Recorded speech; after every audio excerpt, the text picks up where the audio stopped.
Mahirap bang maging loadmaster? At rewarding din ba? Yan ang karaniwan na tinatanong sa akin ng mga tao. Ito masters, nagdeded ako sa passenger flight. At tapos sa cargo flight naman nakakanood tayo ng takeoff and landing. Dahil nakakasama tayo sa flights kahit saan man magpunta ang eroplano. At pagdating natin naka-hotel pa tayo. Gaya nito, nasa suite room ako. Kaya sa mga gustong maging loadmaster or kahit na ano pang trabaho, para sa inyo to dahil magbibigay ako ng mga advice para makamit nyo ang inyong pangarap. Hi Masters, flight tayo. Jeddah to Riyadh, Deadhead, then Riyadh to Guangzhou. Yan Masters, welcome to my vlog. This is Master Bay. Andito ako sa flight operations at may deadhead flight ako Jeddah to Riyadh. I'm part of the crew, naka-uniform and nasa GD. Pero hindi ako operating. So as passenger lang tayo Masters. Nakaupo tayo sa passenger seat at siniserve din ng mga flight attendant.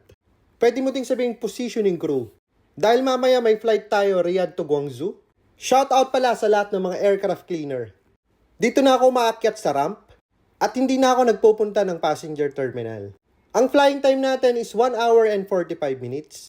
Jeddah to Riyadh, domestic flight lang to Masters. Sa mga nagtatanong kung mahirap maging loadmaster, madali lang maging loadmaster dahil parang routine na ang ginagawa mo. Pero syempre dapat kung nasa trabaho ka, 100% ibibigay mo. Lalo na ang trabaho namin more on safety. Pag may mali ang loadmaster, ang daming pwedeng mangyari. Pwedeng madamage ang aeroplano during loading and offloading. And kapag hindi namin ginawa ang procedures, sa loading and offloading pwedeng mag-tail tip ang aeroplano. And kapag hindi mo naman sinunod ang segregation ng dangerous goods, may possibility magkasunog.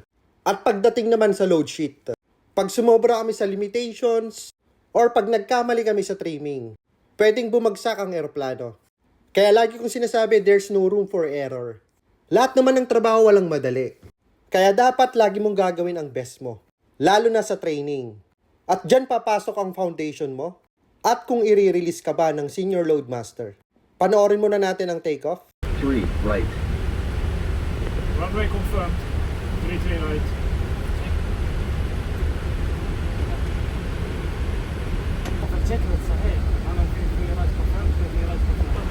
On runway 3 right.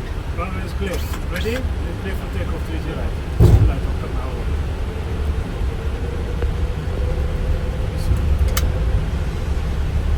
You have controls? I have controls. That's set. Check. Reference.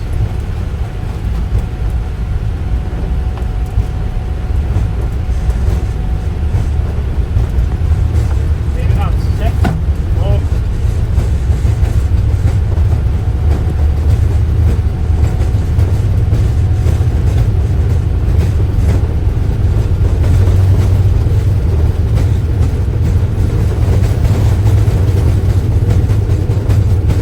V1.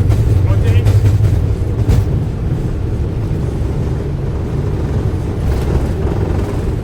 Pass the line. Clear up.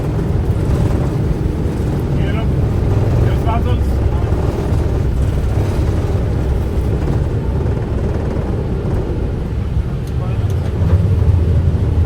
Ayan Masters, priceless moment. Nakakanood tayo ng takeoff. Tsaka landing. Ang mahirap pag pumapasok ka sa trabaho. Lalo na ang pagiging loadmaster. Dahil napakataas ng qualifications. Parang dumaan ka sa butas ng karayom. Ang una may exam. All about load sheet and mga dangerous goods. Tapos may situational din. Pag naipasa mo may panel interview. Ang nag-interview sa akin manager ng cargo, manager ng HR, tapos ang senior loadmaster. Ang mga tanong more on your experience. Tapos kung may idea ka about loadmaster. Tapos load sheet, tapos loading. And magbibigay din sila ng mga situational. And kapag nakapasa ka, then lilipad ka na ng Saudi. Ang una nyong training ay dangerous goods. Nagkaroon din kami ng training ng first aid and demo for opening the doors and closing. Tapos load sheet or weight and balance. At ang load sheet depende yan sa aircraft na ginagamit ng company. Nag-start ako sa MD-11, tapos Boeing 747, at ang last naman Boeing 777. Pero kahit na ipasa mo lahat yun, hindi pa tapos. Dahil magkakaroon ka ng check flight with the experienced loadmaster. Una, ituturo nila kung anong ginagawa ng loadmaster. And after that, i-observe ka nila kung nagagawa mo ng tama at mabilis. So ang usapan dito, fast and efficient ka dapat. At kung may mga problema kung paano mo susolusyonan. Nung panahon ko, 6 check flight. At ang pinakalas with the senior loadmaster. Final flight check, dapat wala kang mali dito. Tapos pag naipasa mo, pwede ka nang mag-solo. Ito pala yung dinner ko, masters. Turmeric chicken, tapos yung favorite ng karamihan, okra. May salad with salmon and cake. Tapos nood tayo ng One Piece. Ito, kailangan mo ang Netflix o kailangan may downloaded movies ka. Kasi pagdating sa cargo, walang TV or entertainment system. Yung mga biyahe ng cargo, napakalayo. Puro international. Ang flight natin, Riyadh to Guangzhou. Tapos 9 hours ang flying time. Ayan, masters, kain tayo. Yung nakita nyo kanina, lunch ko naman yon, shawarma. Binili ko sa labas yon. Hindi yan kasama sa catering. And this time, descending na tayo. Yan, masters, kitang-kita nyo yung clouds. Sinasalubong natin, pero hindi naman ganun kakapal. So, walang turbulence. And mamaya, pag malapit na, magiging clear na yan. Makikita nyo na yung runway. Okay, masters, panoorin muna natin ang landing. Pag umabot kayo sa video ito, anong mas gusto nyo? Landing or takeoff? At saka daytime or nighttime? 1000 stabilize. 1,000.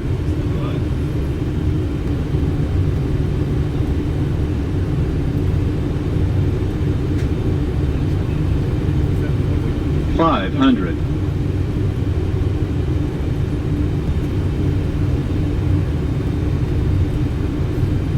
'Minimums.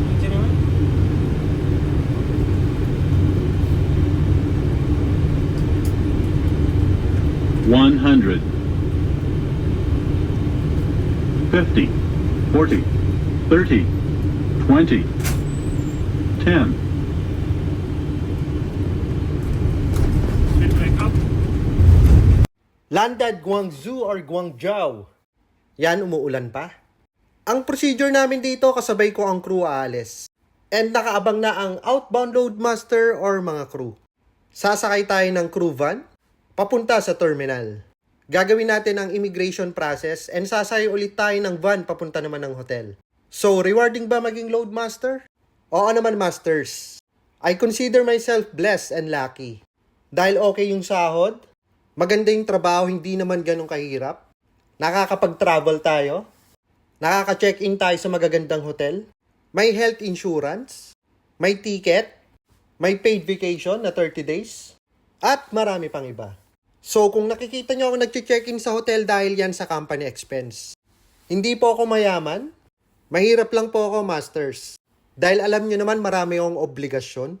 Lahat ng anak ko, suportado ko. Ang kanilang pagkaaral, allowance at needs. Kaya tingin ko blessed ako dahil hindi ko pinabayaan ng mga anak ko. Kaya advice ko sa mga amang hindi nagsusuporta. Suportahan nyo ang mga anak nyo dahil dugot laman nyo yan. Kaya salute sa lahat ng mga amang hindi pinabayaan ng kanilang mga anak. At lalo na ang mga single mom na tumayong nanay at tatay. Lahat ng ginagawa natin may balik to, masters. Alam nyo na ang karma. May good karma at bad karma. Kaya mas piliing maging mabuting tao. Yan lang ang masasabi ko. Ito, masters, layover tayo dito sa Garden Hotel. At isa ito sa pinakamagandang hotel dito sa Guangzhou. At syempre, mamaya room tour tayo. Ang binigay sa akin, suite room. Yan, ito ang sala. And may parang office table dito, pati upuan. Itong mga to, hindi ko mararanasan to kung hindi ganito yung trabaho ko. So, sabi ko nga, rewarding maging loadmaster. Yan, may couch tayo dyan. May table. May TV sa gilid. Yun ang room natin, may sliding door. At ito naman ang minibar. Dito may complimentary water, coffee and tea.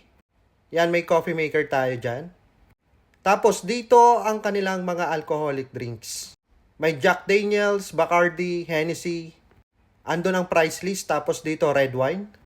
At dito may kettle kung gusto mong magpainit ng tubig. Ito ang kanilang mini fridge. Yan, may beer, may Avian, may soda. Napaka-social ng room, masters, diba? Mga ganitong kwarto usually sa mga kapitan to. Pero dito, swerte natin, naka-suite room din tayo. Yan ang bedroom. May murals sa ceiling. May king-size bed, may table at couch.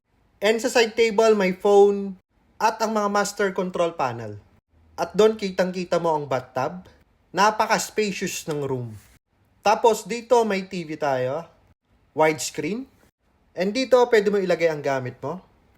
Yan, pwede ka magpa-shoe shine. At may weighing scale. At ang kanilang bathtub, napaka-social. Kung gusto mo ng privacy, hilain mo lang tong sliding door. Napakahirap naman. Wag na nga, mamaya na lang. At dito may big mirror. Tapos ang mga toiletries. Yung mga yan, masters, pag nasa hotel kayo, pwede nyong iuwi. Wag lang ang mga towel.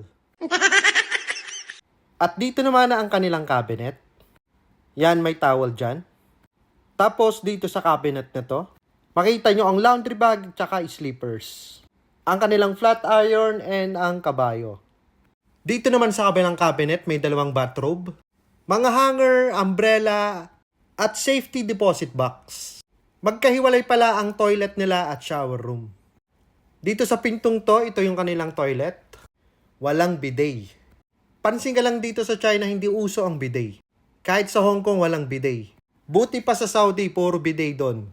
At dito naman ang shower room. Andun ang shampoo, bath gel at conditioner. Tapos ito ang kanilang rain shower. Okay, masters, nagpo-post ako to inspire not to brag. Yan, disclaimer. Okay, masters, thank you for watching and follow for more. Master Bay. Dream big, sky is the limit.